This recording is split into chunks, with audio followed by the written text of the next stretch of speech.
Want to permanently delete your WhatsApp account? It only takes a few taps, but be careful because this action can't be undone.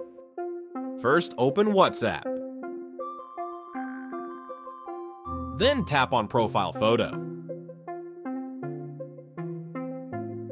Then go to Account and select Delete My Account.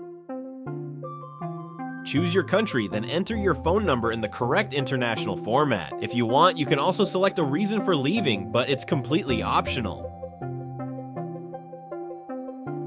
Then select a reason for leaving and tap on Next option.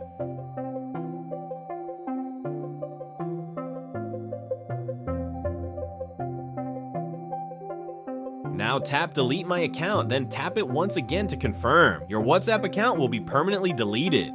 Before you do this, make sure you've backed up any important chats because once your account is deleted, you won't be able to recover your messages. Follow for more quick WhatsApp tips and tech tutorials.